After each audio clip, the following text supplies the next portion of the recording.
Okay, so this is going to be my second Lamar Jackson video, but this isn't really about him, but they're talking about him.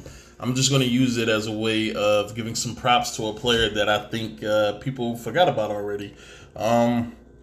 Christian McCaffrey. Now, going into this season, Christian McCaffrey, I didn't know much about him.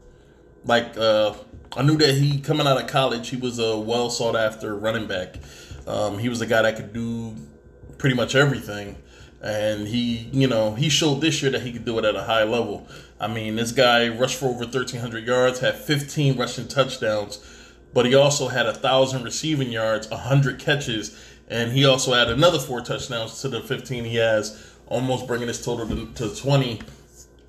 But he did all this while being the only offensive threat all season for the Carolina Panthers, who didn't finish as well as, you would think, having a guy this explosive and this valuable on your team. They finished 5-11, but it wasn't because he couldn't get the job done. It was because every other aspect of the team failed. So going into the season, I had many questions about Christian McCaffrey, but those questions were answered. All right, so I'm back. So let's get this on. Let's get this started. Sorry. Well, MVP frontrunner Lamar Jackson, he ran through the league this season, setting the record for most rushing yards by a QB. Lamar will now have his chance to get his first playoff win on Saturday. And Titans head coach Mike Vrabel had high praise for Lamar, saying, quote, "They have the best player in the league who is impossible to tackle." And we're now joined by Fox Sports NFL analyst James Harrison. Good morning. Good morning. James, true or false, Lamar Jackson, is he really impossible to tackle? Let me say this. Is there really a best player in the league at this point? Sorry. Because every year, there seems to be a new best player in the league. For some reason, every single season, there seems to be a new best player in the league. And it's hard for me to keep track of how many times we could say, this player is the best player in the league. This player is the best player in the league. 2 years ago, we were talking about Carson Wentz.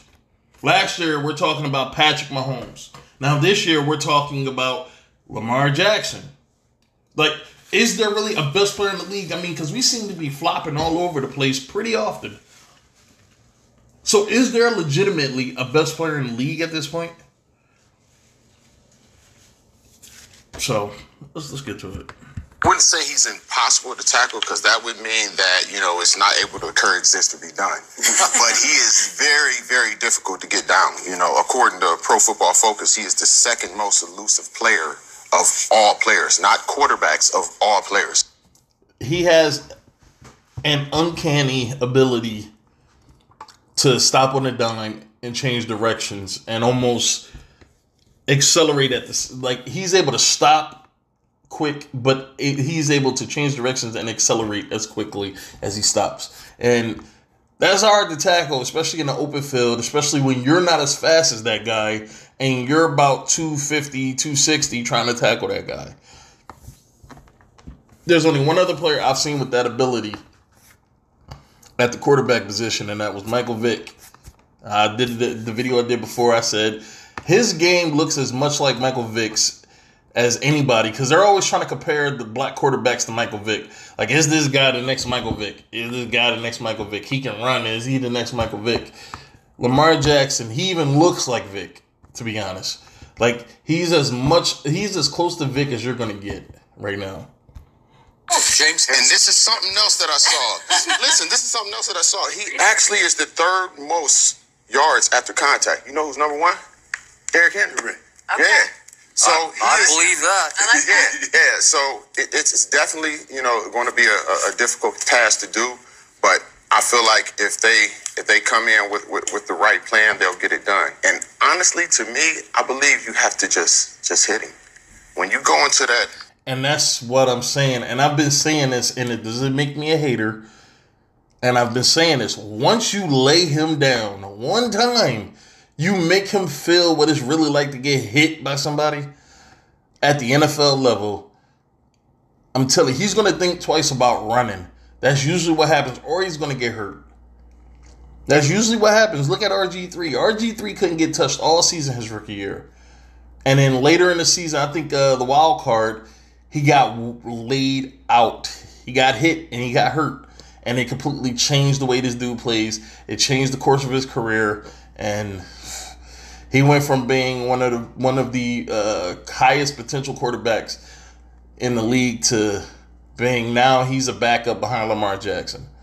So one good hit, man. And I'm pretty sure Robert is telling him that. Listen, run all you want. Do what you think is going to help the team win. But watch yourself, because that one big hit is going to change his whole mindset. Read option look. The quarterback loses all those protections. And you actually saw it with Pittsburgh the last game of the season where they just kept. See, people say that the quarterback loses the protection, but there are still rules in place from you really dealing a serious amount of damage to the quarterback. There are still rules in place where you have to hit him in certain spots. You have to watch how you tackle him to the ground. And there are still rules in place. He may not have the blocking anymore. Like, all Lamar Jackson has to do is pretend he's running to the sideline and make the defender think he's running to the sideline and cut back inside. That's all he has to do. That's all he has to do is to pretend he's going to go out of bounds. The defender will pull up. He won't go as hard. And then you can just run past them down the field. Hitting RG3. Right. And you hear the announcers, oh, that's not legal. You can't do it. Yes, you can. You no longer have to sit there, read, and wait to see if he's handed the ball off. Right. Now I get to hit him. So for me, it would be, don't break down because you got a 50% chance of missing him anyway. You just want to run through it. Run through him, shoot your gun, and let's hope we get enough hits on him that at some point in time, either the coaches or he says, look, we need to stop doing this read run. I'm getting hit every time. Once the league adjusts to how he plays, once the league this is why I'm hoping John Harbaugh has a backup plan. Because once the league figures it out, and once the league is able to better game plan for him, Lamar is going to be very ineffective. And I keep saying this, and it's going to happen. Because the league is very good at learning and adapting. They're very good at it. Whether I had a ball or not. Okay, so your mindset going into a playoff game against this guy is, I'm going to hit him with all I got, every chance I got. I'm going to, as soon as I see read, I have whoever's on the right or the left, whichever way he goes, that guy, your job is to hit him no matter what. I do not care what's going on. I'm going to assign someone to the dive. Other than that, you hit him. You no longer have to wait and see if he has the ball. He could be two. That's how football used to be back then, where even if the quarterback didn't have the ball, just bumping into him or making any kind of body contact to him possible to soften his ass up. That's what what's his name? I think it was Eric Mangini that said that, where when Baltimore was about to play New England, Eric Mangini said, all you got to do is hit him and just keep hitting him and keep hitting him, soften him up so when the fourth quarter gets there, he's battered. That's the way you have to play him. I'm thinking even if you get penalized for it, I mean, nothing excessively dirty, but put a hat on him. Just go out there, hit him. They're already explosive. They're already going to score. So let's try to soften them up until we're able to wear them down. Like, seriously, that's what you got to do, man. 3 steps away and you still get to hit him. That's like the fullback. If you fake it to the running back, he comes through the hole and he makes it 2 yards down and the linebacker smashes him and he doesn't have the ball. It's no penalty. He gets that same treatment now. Okay, and what if he play fakes and drops back to pass? What's your mindset now as a passer? Keep going. You're already in. Keep going. Okay, and what? Commit to it. Because the moment you start doubting yourself, the moment you start to think, okay, all right, he's passing. What do I do next? What do I do next? Bam, he got you. He got you. You have to stay, whatever the plan is, you have to stick to it. If your intention is to hit him, you have to hit him. I don't know. It's a mindset when it comes to this, man. It's a mindset because Lamar is extremely agile. He's extremely explosive, and if you think for a second while you're trying to attack him, he will make you pay for it. He gets outside you. If he gets outside me, I'm going to have you shoot. I'm hoping that either he's going to have to jump, bubble out, do something so that some way, shape, or form, pursuit can get to him. Yep. You are not going to win by trying to get in there and do all this breakdown. He's going to shake you. Shoot your gun. If you miss, at least you get him to pause, jump, move, slide, do something that gives my players that's pursuing enough time to try and get there. Yeah. Now you might be shooting your gun and wind up with 2 handfuls of grass every time, right? Hey, it's possible, but I done see people not shoot their gun and end up with handfuls of air. That is true. That might be worse. He's not impossible, but he's very difficult to get on the ground. You just got to rally guys to the ball. You try to keep him out of the middle of the field. You let him in the middle of the field, you got no chance. So you're going to try to push him to the sideline because you use the sideline as an extra defender. But you got to rally guys to the ball, knowing, basically, I'm telling my defense, I know one guy's not going to get him down. Right. So I don't care how good of a tackler that you think this guy is. I need more than one guy in. When they're passing, and this could not work either, but I would think about, instead of having my defensive ends rush in, just have my defensive tackle. Like, you got to play a 4-man front. There's no way. I would say a 3-4 might work, man, but it depends on how you scheme it up. Look, I would run a 4-man front. I would have two defensive tackles in there rushing at the quarterback, and I would kind of have my defensive ends. Hopefully, they're very quick, they're very athletic. I would have them quarterback spying and watching what he does and just mimicking his movements. If he drifts outside, they follow him outside. If he drifts inside, just let the defensive tackles do what they do. But if he tries to run up the middle, you have 2 defensive ends right there ready to sandwich. Now, they have to be good. If they get faked out, it's over. I mean, he's going to get past them.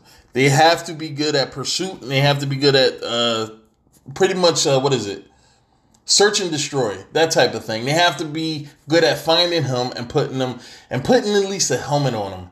Like something. Just make him feel something while he's running. That's your best option. So that way you don't have to rush linebackers. You don't have to take linebackers out of coverage, which leaves the tight ends open, which leaves men running across the middle of the field wide open. I mean, you're not going to generate a pass rush against this guy. Seriously, because all he's going to do is find a hole in the offensive line and he's going to run through it. And you're too engaged with the offensive line to actually do anything. And the offensive line can't follow the defensive ends out there, so they got to just sit there and wait. And the defensive ends should be faster than offensive linemen if he breaks pocket. I don't know, man. There are plenty of ways you can scheme it up, but I don't know. I'm gonna give it to next year, man. Suit of Lamar Jackson, and that's the only thing you can hope for, Skip. And like James said, you got to look. He's a quarterback when he's passing. When he's passing the ball.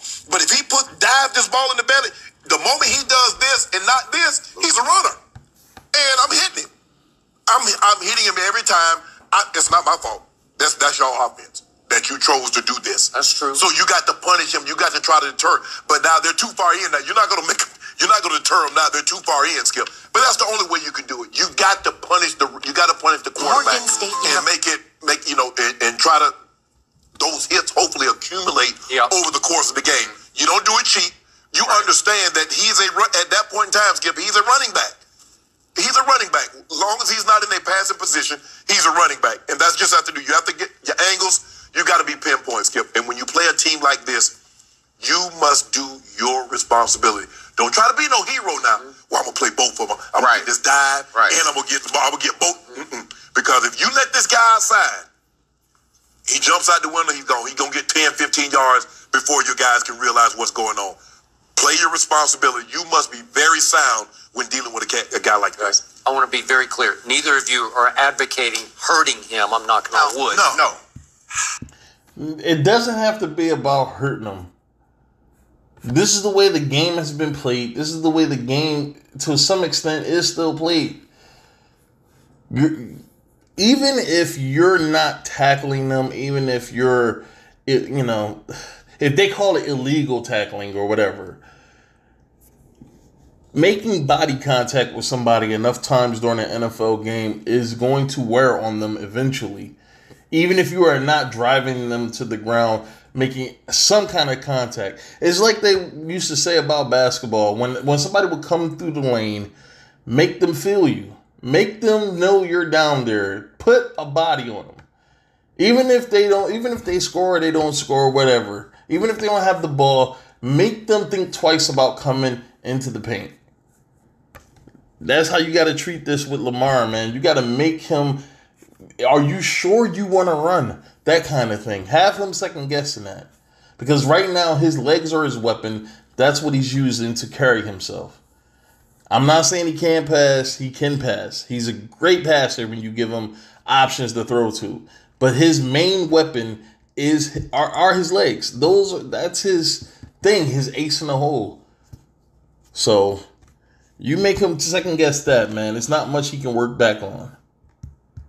I think a Greg Williams, not the Greg Williams, but there will be defensive coordinators who say, we just got to knock him out of the game. But you're advocating just wearing him out, just punishing him. I'm going to hit you enough to where, that thigh will start getting sore. Okay, I got you. So my take on this is the old cliche way to stop the quote-unquote running quarterback is you just hem him in the pocket. You just make him beat you with his arm. Right. But that's not easy to do against a guy as quick as he is.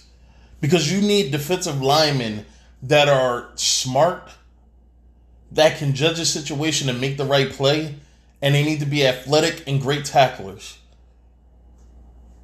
It's hard to find too many, like a defensive line, like from 1 to 4, it's hard to find a defensive line that can do those kinds of things. All at the same time. And being able to do it the entire game. So sometimes you may have to scheme it up where you don't have to depend on your defensive line for the most part to do things like that. Because you're not going to keep this kid in the pocket. That's the problem. And this is what they can't figure out is how to keep him in there. Just hit him when he comes out. Problem with this quote-unquote running quarterback is he can kill you with his arm. Mm-hmm. He is deadly accurate. He did lead the league in touchdown passes. That is correct. With a quick... I wouldn't say deadly accurate. I would say... Sometimes, like, I watch a few Baltimore games this year. Sometimes his receivers are just wide the fuck open. If you go back and you look at some of those throws to his tight end, his tight ends sometimes are just wide open across the middle of the field. Just wide open by themselves. Like, when you got a guy like what, earlier in the season you had Marquise Brown. I think that's how you say his name. Marquise Brown, who was just burning people. He's running wide open downfield, man. Like, sometimes his receivers are just open. That doesn't mean that he's an accurate quarterback. That just means that they're open. Now, he is a good quarterback. He's a good passer. And if you give him options, he will kill you. But can he do that the entire game? Can he do that when his legs have been neutralized? Can he do it when the defense is really heavy in the defensive back category, when they have like defensive backs like I don't know, I can't think of one team that has great defensive backs anymore. I would have said Jacksonville, but with them chopping up the team the way that they did, so it's not really them anymore. But when you have a team that has great defensive backs back there, can he still do these amazing things when he has to rely on his arm? And they know that, and they don't have to worry about his legs as much. And an even quicker mind to me, because he speed reads like crazy. Every decision I've seen him make, almost there have been maybe a couple, but he makes deadly accurate decisions with where to go with the football like that. Right. And when he's that quick with the ball, and this is what I'm saying, man. This is exactly what I'm talking about. Look, we don't have to glorify the kid like he's the greatest quarterback we've ever seen. And it seems like they're just leaning towards that. Like, oh my God, we've never seen this before. I'm not saying the kid's not good. I'm not saying he can't be great. He can't be all-time great. I'm not saying anything like that. But right now, man, he is not as good as people are saying he is. Like, he's not that good. He's not. Now, what he's doing is extremely effective and is working for him, but it's more about the scheme he's in, and it's more about the offense that's built around him, and I keep saying it, and that is the truth. He doesn't need to be extremely decisive with the ball, because he's throwing it to wide open people. It's not like he's throwing it into triple coverage, or he's throwing it into double coverage, or he's throwing it into tight, small windows. It's not like that's the case. He's getting the ball to his open receivers. This is what you're supposed to do. I don't know, man. Like, I just don't look at the kid and be like, oh my God, he's so great. Look at him. Oh my God. Oh, I've never seen anybody do that before, because that's not true. It's not. I've seen Patrick Mahomes last year do shit I still haven't been able to see people do. I've never seen anybody do some of the things that he's able to do. But we've completely forgot about Patrick Mahomes. He's not the transcendent guy anymore. Now it's Lamar Jackson. And before Patrick Mahomes, it was Carson Wentz. He's making such good decisions, then the idea of let's just keep him in the pocket doesn't work anymore. Right. And if he does get a little outside the pocket, your problem becomes, again, I've called him all year until I saw Derrick Henry Saturday night. I say he's the best running back in football. But look at that play. I'm going to rewind it, but just watch that play, man, and how wide open that guy was. The defender was like 2 or 3 yards behind him. And when the receiver jumped up in the air to catch the ball, that's when the defender caught up. Does get a little outside the pocket, your problem becomes, again, I've called him all year until I saw Derrick Henry Saturday night. I say he completely left. Look, he completely left the linebacker, defensive back, or whoever it was. He completely left them. And when he jumped in the air to catch the ball, that's when that defender caught up. Like, come on, they're open. That doesn't mean that he's fucking out there ripping off passes like fucking Peyton. Like, he's not doing things like that. He's just throwing it to the open guy. And on a Mark Ingram throw against the Rams, that was a wide open pass. Mark Ingram was open. It's just after he caught the ball, there were two defenders there, but he was already turning upfield to go into the end zone. Come on, bro. The problem with this running back is he can also throw the football. So if he's on the move and now that was a tighter window than the previous play, but even still, that there was nobody near that player. Let's rewind it again. There was nobody near him. I'm gonna try to go in slow mo because there was nobody near him. And it's not me being a hater, man. I hate when people say anytime I have a criticism, it's me just hating on a guy. There's really no substance to to what I'm saying. Yeah. Hold on, sorry. I went all the way back. I handled it right here. Just run. All right. And it stops right there. Me. And he rips the ball out. That player right there, the player right there that put his hands up to try to defend the pass, he was closest. He wasn't even near the receiver. The receiver was by himself. I don't know who was supposed to be covering him, but he wasn't covering him. But that's what I'm saying. Like, these receivers are open. They're open. He's just finding the open man and getting it to him. Second indecision, he's going to be past you. I'm taking that away from you. I'm not giving you that option. As soon as you get the read run, the dive run, read, whoever's on that side, your job is to hit. Okay, I don't care about nothing else other than you. Sometimes the read, the mesh point is so deep in the backfield, I don't think you can get there in time. The ball's going to be handed, but before you can just go smash him. You handing the. I can still get to hit him. Okay, but you got to be careful. You're going to get a flag at some point. You still get to hit him. Okay. I'm trying to tell you. Look, if I'm these defensive coordinators, he's going to score on you regardless. Don't worry about the penalties. Just go out there, try to soften his ass up. That's what you got to do. If that was the running back and he faked it to him and he kept the ball and the running back, like you said, the mesh point is so deep, he still gets a yard or two down and the linebacker smashes him because he thinks the object of the play is one guy's going to be unblocked, and you have to choose: am I going to dive down here, or am I going to go? I'm gonna make a running back run and the quarterback. Yeah, you taking the end and says, I don't want you to worry about that dive back. Your guy is the quarterback, and when you rush the guy, you always stay on his upfield shoulder. You know. Because more times than not, he wants to escape to a side. Yes. So you know that. So you're going to attack from his upfield shoulder. Skip, the thing about hemming a guy in the pocket is now you're asking your defense for 1 week is to play a defense that they're not used to playing. Yep. Your rushers normally say, go get the quarterback. Now we want you to get, but we want you to level off. Don't run past him. That's not my instincts. My instincts is to try to go get the quarter and try to rush him. And knowing, and that's what Coach Belichick tried to like, okay, we're going to stay back. We're going to try to hem him up in the pocket. But, okay, the dive. Now he's just killing you with the dive because your line is just trying to see what he's going to do. You got to play your defense. And hopefully your guys will rally to the football enough. You can get enough hats around him that you can get him down. But you're asking an awful lot. For 1 week, we're going to change what we've taught you all through OTAs, all through training camp, and what we've done for 16, 17 games. Now, just for this game, we're going to have this type of game plan. You're asking an awful lot. All I know is this young man is virtually unstoppable. I don't know a plan whereby, except your plan, where you can say strategically, we can do usually the league figures you out. You know, we're going to throw this new look at you. Right. I don't know if there's a new look that can stop him. Oh, God. Shut up, Skip. Look, man, there's always something out there. Like, when Patrick Mahomes was virtually unstoppable last year, you remember that? Patrick Mahomes was virtually unstoppable. Nobody could stop that guy. And you know what the Patriots did? What Belichick did? Belichick created a new fucking coverage.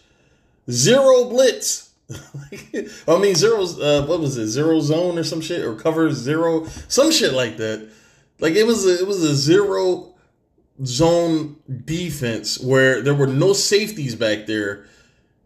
And the cornerbacks were in man coverage. And the cornerback's job was to stick to their man. While everybody else did work on Mahomes. And it worked for an entire football half. A football game half where Patrick Mahomes couldn't do shit. There's always a defense out there. There's always something, some new innovation out there to stop you. It just has to come up. Somebody has to figure it out.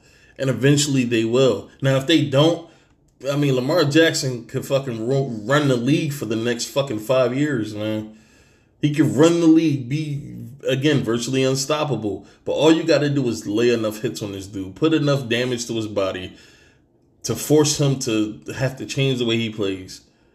And I'm not hoping that he gets hurt. I'm not.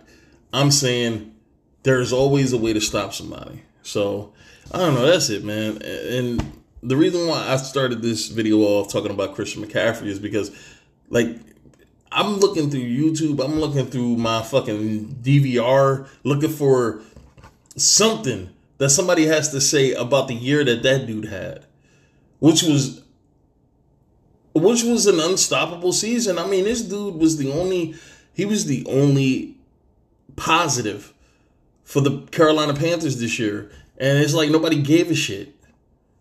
You know, like, at what point is glorifying one player if we're just going to forget about everybody else that had great years? And this is why I refuse to do that. I refuse to look at this kid objectively. I'm not going to look at him like he's some unstoppable fucking monster that's just going to just destroy all competition. It's not going to happen. I'm not going to look at it that way. I'm going to look at the positive things he does, comment on that. I'm going to look at the negative things he does or the things that could be potentially become issues and comment on that. I'm not going to sit there and look at the kid like he's some fucking messiah. That's how they're looking at him. And I don't think that that's necessarily helping the kid. Because, again, and I'm going to say this again, and I've been saying this for a very long time, when you allow young people to think that they don't have to improve because their game is already perfect and there's nothing they have to do to fucking make their game better, they usually end up stagnant. It usually ends up bad for them. Look at Ben Simmons. Ben Simmons is a prime example of that. People said, oh man, Ben Simmons is so great. He's so dominant. He's so this, he's so that. This is why the motherfucker can't shoot. This is exactly why. Because people then got in his fucking head, made him believe that his game is perfect the way it is. So that's it, man. All right.